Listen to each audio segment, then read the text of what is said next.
이 시간 함께 나눌 말씀의 제목은 예수 그리스도와 십자가를 알기로 작정하자는 제목. 예수 그리스도와 십자가를 알기로 작정하자라는 제목 함께 은혜를 나누겠습니다. 고린도전서 2장을 요약한 주제가 있습니다. 어느 목사님께서 쓰신 책자에 나오는 내용인데요. 나는 죽고 예수로 사는 사람이라는 책이에요. 참 그렇게 살면 우리 인생이 얼마나 복된 인생을 살게 될까. 정말 멋진 승리, 진정한 행복, 그것이 우리에게 있다라고 하는 사실을 우리 모두 다 알고 있습니다. 그리고 믿고 있습니다. 이상하게 실천이 좀 어렵죠.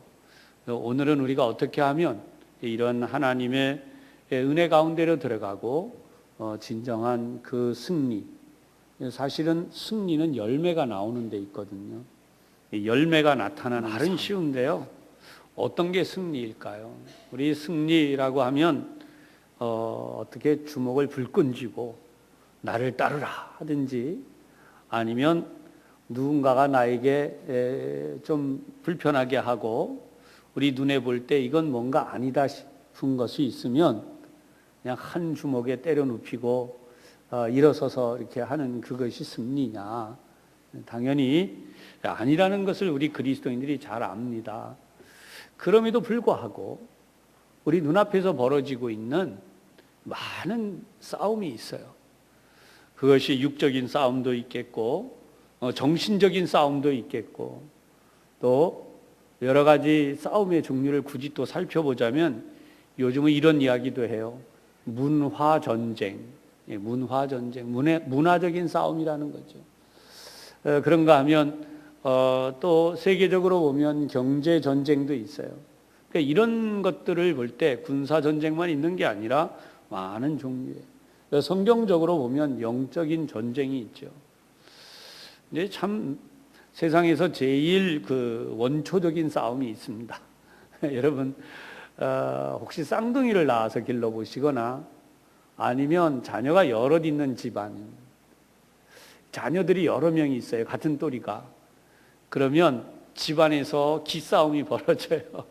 쌍둥이 둘이 딱 싸움이 붙었어요. 형이 이길까 동생이 이길까, 그건 아무도 몰라요. 그죠? 둘 중에 누군가가 기가 세면 이기는 거예요. 끝까지 버티고 끝까지 때를 쓰고 끝까지 막 하면 이기는 거죠. 한쪽이 분명히. 네, 여러분 잘 아시겠지만 인생은 그것으로 살 수 있는 게 아니에요.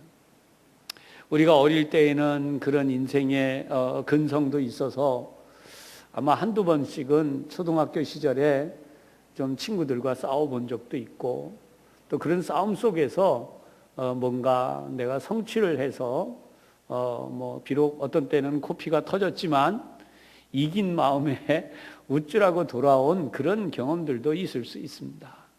그러나 여러분 이 자리에 앉아 계시는 연세만큼 되면 무슨 생각이 드세요?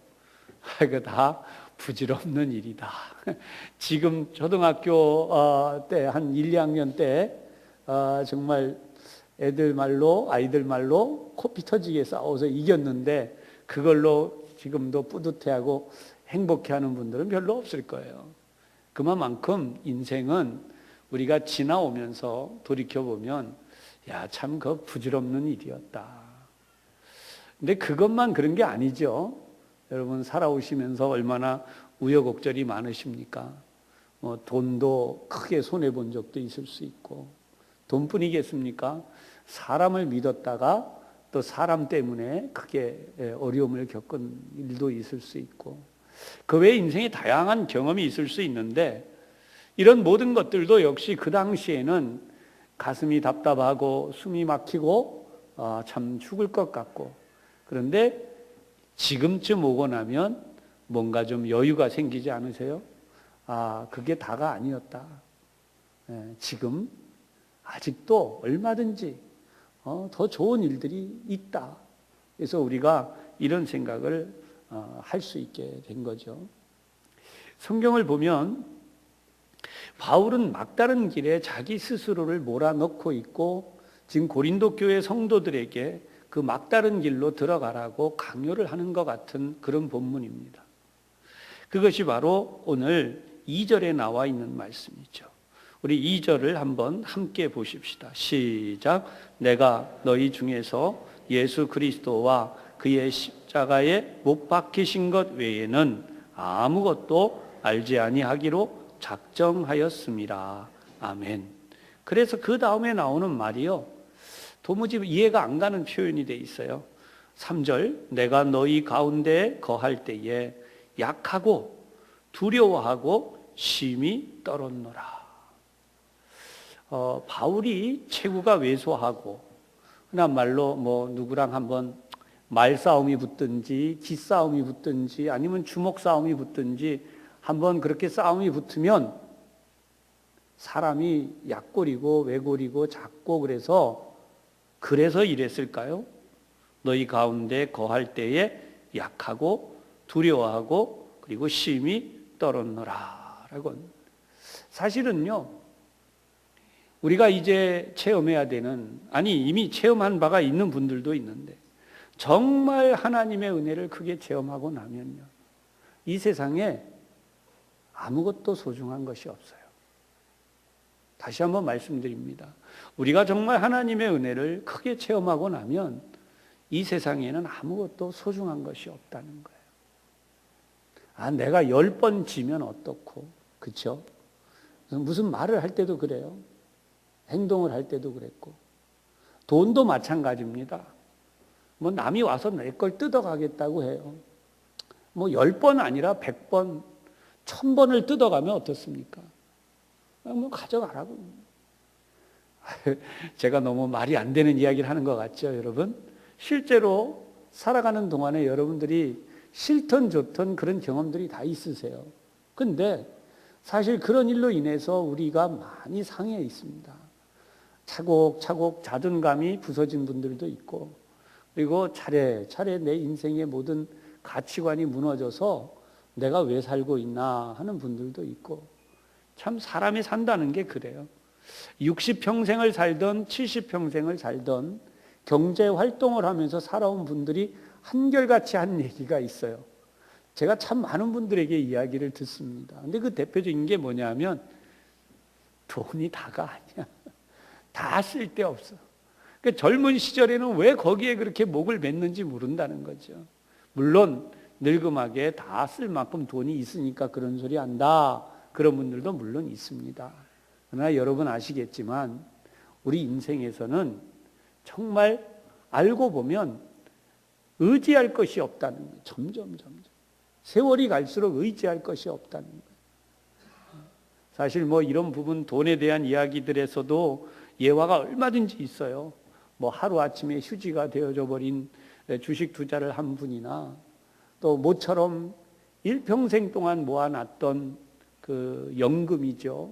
연금을 이제 은퇴를 하시면서 당신이 정말 가치 있는 일에 투자를 한다고 했는데, 그것이 하루아침에 또 사기를 당하고 어려움을 겪는 분들.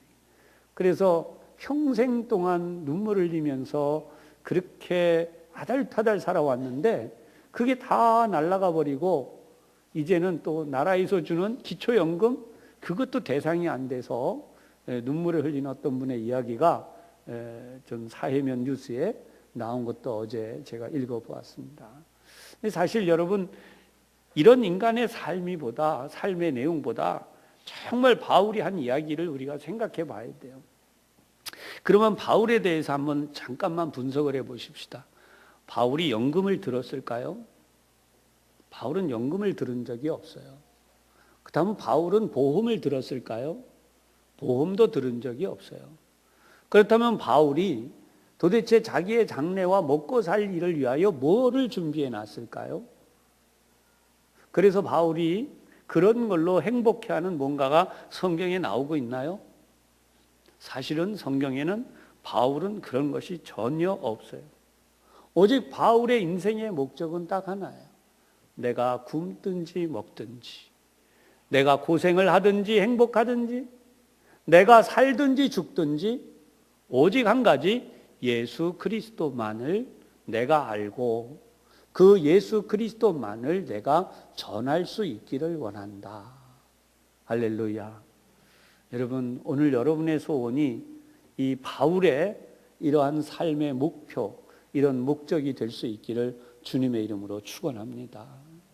왜 도대체 그랬는가라고 하는 거예요. 그래서 이런 부분에 대하여 바울이 체험한 것이 있어요. 바울이 체험한 그런 내용이 바로 1장 25절에 나와요. 1장 25절.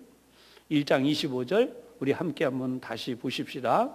자, 시작. 하나님의 어리석음이 사람보다 지혜롭고 하나님의 약하심이 사람보다 강하니라. 아멘. 살면서 경험을 많이 해봤는데 하나님 앞에서는 인간이 아무리 강해도 이 인간이라고 하는 건 세상의 모든 대표성을 가진 거예요. 그래서 인간의 강함, 세상에 아무리 강한 것이 있어도 절대로 따라올 수가 없다. 그래서 결과적으로 해야 되는 것이 뭐냐면 내가 오직 한 가지만 알려고 했다. 그것이 본문 2절. 십자가에서 못 박히신 것. 예수님이 십자가에서 못 박히신 것. 그리고 그 예수 그리스도에 대해서 내가 알기로. 순서를 바꿔도 돼요. 먼저 예수 그리스도를 알고 그 다음에 그 예수 그리스도가 십자가에 못 박히신 것 외에 다른 것이 없다. 그것만 내가 알기로 작정을 하고 보니까 어떤 일이 벌어졌냐면 바로 3절이 되는 거예요. 내가 너희 가운데 거할 때에 약하고 두려워하고 심히 떨었노라. 여러분, 바울은 그가 예수님을 만나기 전에는 세상에서 무서울 것이 없는 사람, 당당한 사람, 가장 모범적인 시민이었어요. 그래서 그는 가편투표를 통해서 스데반 집사가 예수님에 대해서 증언할 때에 그를 돌로 쳐 죽이도록 하고도 외눈 하나 깜짝하지 않았던 사람이에요. 그러니까 수많은 사람을 죽여도 까딱하지 않을 정도의 배심이 있어요. 그것뿐입니까? 자기 자신이 기꺼이 사람들 앞에서 죽임을 당해도 용감하게 자신 있게 죽을 사람이에요. 그런데 그런 그가 지금 보면 인간의 모습 중에 가장 나약한 모습을 보여줬어요. 사랑하는 여러분, 여러분들이 인생에서 가장 나약한 순간이 분명히 있었을 것입니다. 여러분의 인생의 가장 나약한 부분은 무엇입니까? 자녀의 문제이십니까? 아니면 재물의 문제이십니까? 아니면 사람과 사람 관계의 문제이십니까? 아니면 여러분의 명성이십니까? 우리가 살아오면서 그런 것들이 분명히 존재해요. 그래서 그것 때문에 좀 이런 표현이 그렇지만 전전긍긍하는 분들이 있습니다. 아니, 또 솔직히 말씀해 보십시다. 오늘도 우리가 얼마나 전전긍긍하며 살았습니까? 이런 전전긍긍한 모습을 벗어날 수 있는 비결이 오늘 이 성경에 담겨져 있는 거예요.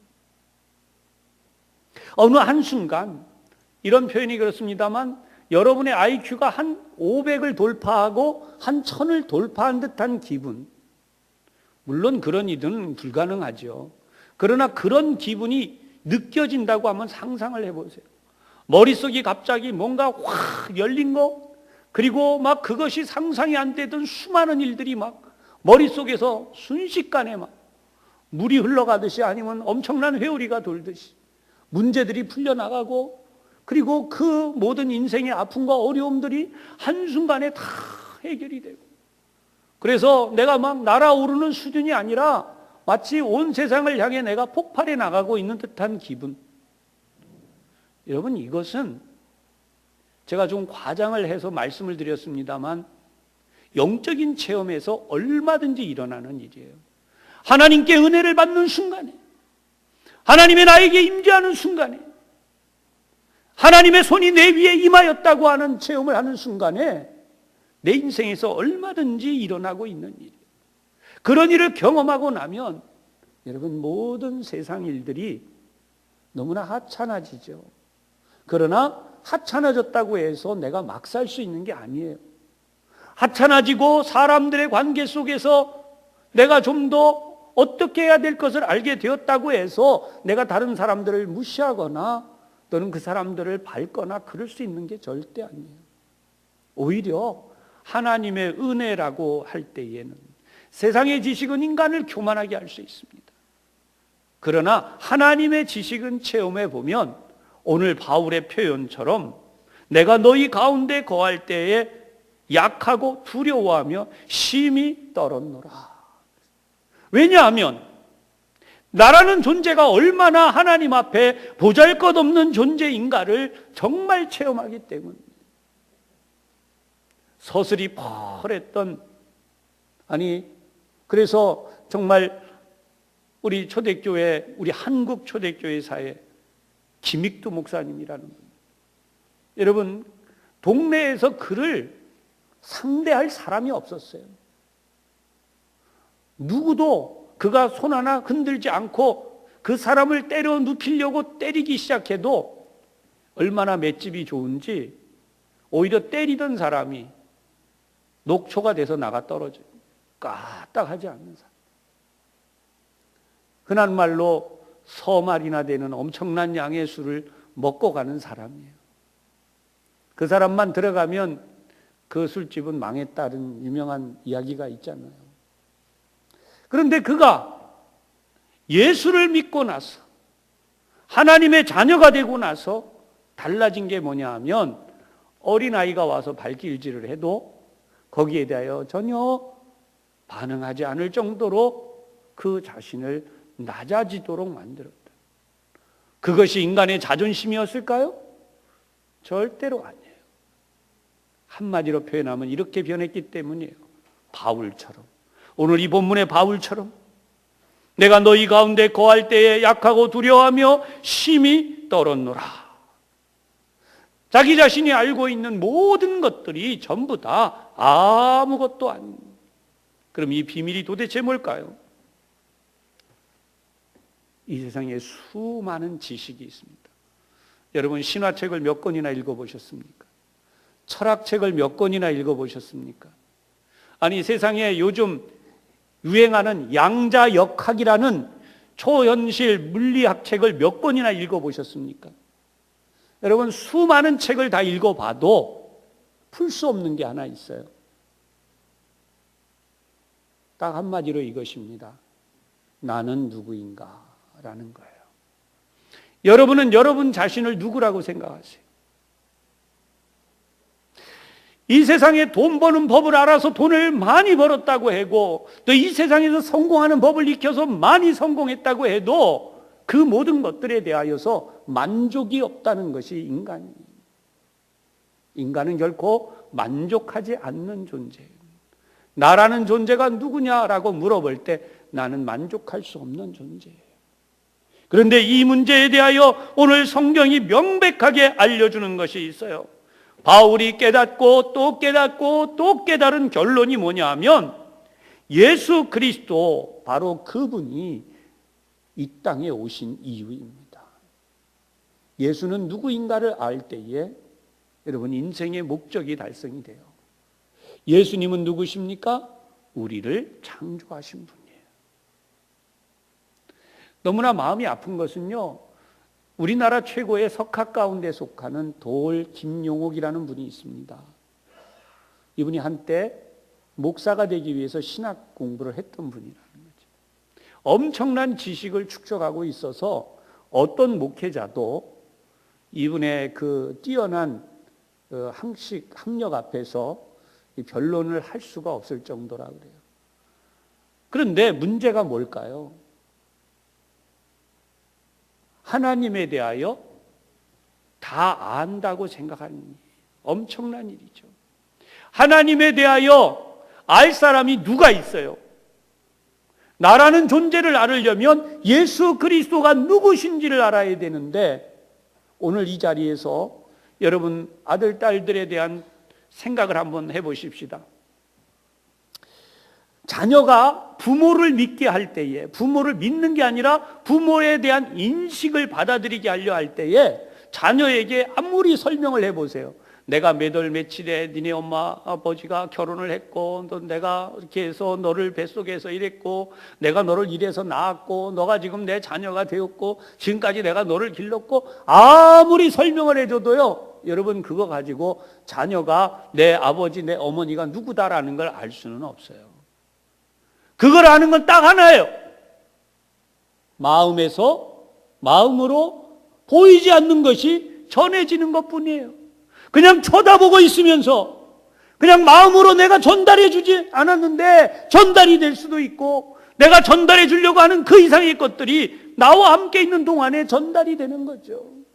그래서 너는 내 아들이고 내 딸이고, 그리고 자녀 입장에서도 부모님에 대하여 그렇게 이분이 나의 아버지이시고 이분이 나의 어머니이시고 이게 되는 거잖아요.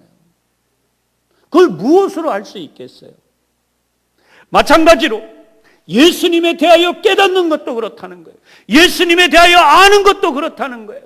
예수님에 대하여 믿게 되는 것이 글자 몇 개로 설명을 하고 논리적인 어떤 논문들을 가지고 이해해 줄 수 있는 게 아니라는 거지.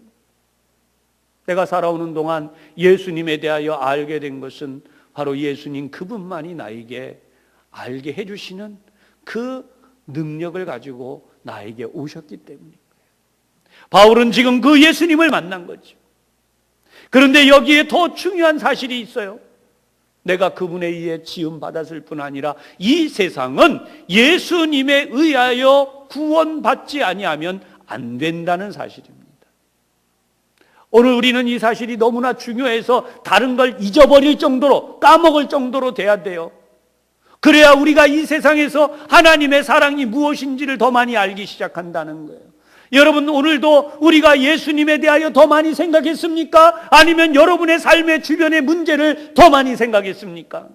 오늘 여러분들이 살아오면서 여러분 자신의 것들을 더 많이 생각했습니까? 아니면 하나님의 나라와 예수님과 오늘도 바울이 이야기하는 것처럼 십자가에 대하여 생각해 본 시간이 더 많았습니까?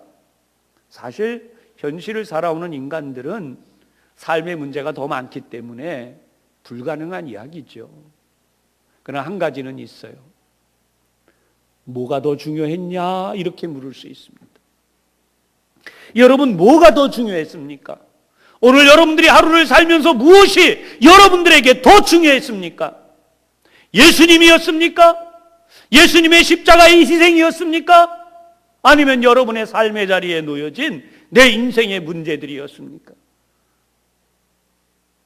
우리가 무엇이 더 중요했느냐라고 하는 것이 결과적으로 우리 인생의 가치를 결정해 버린다는 것입니다. 그래서 바울이 오늘 우리에게 설명하는 마지막 부분, 중간에 많은 설명이 있는데 마지막 부분에 14절에 이렇게 설명하기 시작해요. 육에 속한 사람은 하나님의 성령의 일들을 받지 아니하나니 이는 그것들이 그에게는 어리석게 보임이요. 그랬습니다.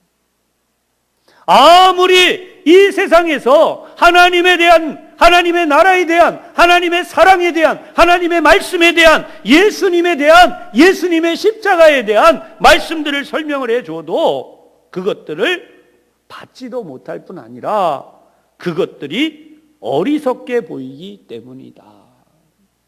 왜 바울이 두려워하며 심히 떨었느냐? 그런 부분이라는 거예요. 나도 과거에 그랬다는 거예요. 그런데 이제 예수님을 알수록 내가 두려워진다는 거예요. 내가 예수님과 그 십자가를 알수록 내가 심히 떨기 시작했다는 거예요. 왜요? 전도가 그거거든요. 여러분, 이 세상에서 전도보다 중요한 일이 없어요. 예수님의 복음을 전해서 상대방이 그 말씀을 받아들여서 예수 믿고 구원받는 것보다 세상에서 더 중요한 일이 없다는 거예요. 그런데 아무리 설득을 해도, 아무리 많은 말을 해도 그게 안 돼요. 왜 안 될까요? 그렇게 될 수 있는 게 아니기 때문이죠. 오직 한 가지, 바로 영적으로라야 된다는 겁니다. 하나님께서 우리에게 주신 영적인 사람이 돼야 돼요. 그러므로 이 자리에서 오늘 기도할 때에 여러분, 육의 문제를 안고 계십니까? 물론 질병도 있고, 우리가 흔히 이야기하는 마음의 상처나 아픔도 있고, 또 흔히 말하는 컴플렉스라고 하는 것도 있고, 다양한 그런데 이 모든 것들이 아무것도 아닌 것은 딱 하나예요. 예수님의 사랑에 눈을 뜨는 거죠. 예수님이 누구신지, 그분이 나를 얼마나 사랑하시는지. 여러분, 저는 이렇게 제안을 하고 싶어요. 여러분 중에 나는 예수님의 사랑을 정말 크게 체험했어요. 질병을 기적으로 고친 적도 있고, 경제적으로 회생한 적도 있고, 집안의 모든 문제를 해결받은 적도 있고, 물론 경험들이 있으실 거예요. 그런데 진짜 예수님을 아는 지식에서는 100분의 1이 아니라 1000분의 1이 아니라 더 많은 그 큰 사랑에 대한 부분을 내가 다 깨닫지도 받지도 못했다. 오늘 이 밤 여러분들이 예수님의 사랑이 깨달아지고 예수님의 사랑 안으로 들어가시기를 주님의 이름으로 축복합니다. 여러분, 그것이 십자가예요. 그러면 내 인생이요, 바울이 이야기한 것처럼 하나님의 역사가 일어나는 삶, 바울이 위대한 삶을 살았다는 걸 우리 모두 인정하죠. 성도의 모범은 예수 그리스도, 그리고 그 길을 따라갔던 바울과 같은 인물들이 우리의 롤 모델이 됩니다. 오늘 이 밤 여러분들은 기도하고 무엇을 얻어가시겠습니까? 여러분들이 기도하시고 어떤 응답을 받고 돌아가시기를 원하십니까? 제가 여러분들에게 제안하는 이 수준이 되어서는 안 돼요. 오늘 여러분들이 정말 예수님을 만나실 수 있기를 바랍니다. 지난 금요기도에 만났던 예수님보다 더 큰 예수님을 만나시기를 바랍니다. 지난 예배 시간에 체험했던 말씀의 은혜보다 오늘 더 큰 은혜를 꼭 받고 돌아가시기를 주님의 이름으로 축복합니다. 기도하겠습니다. 하나님 아버지, 우리는 말씀 속에 깊이 들어가야 한다고 하면서 말씀 안에 들어가는 법을 잊어버렸습니다.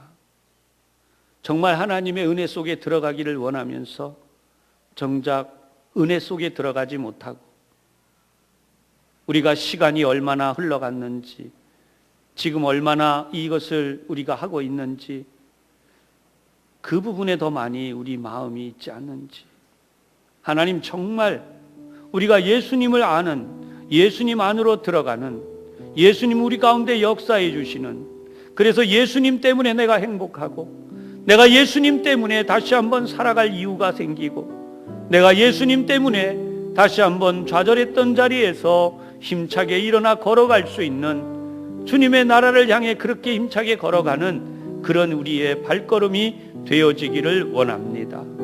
성령 하나님, 이 시간의 기도를 인도하여 주시옵소서. 예수님 이름으로 기도하옵나이다.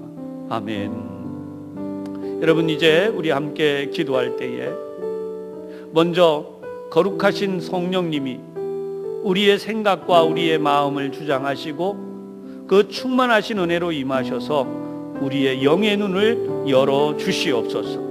그래서 하나님의 주시는 성령 충만함을 이 시간 받게 하여 주옵소서. 먼저 우리 성령 충만을 위해서 우리 손을 높이 들고 주여 부른다 동성으로 기도하며 나가겠습니다.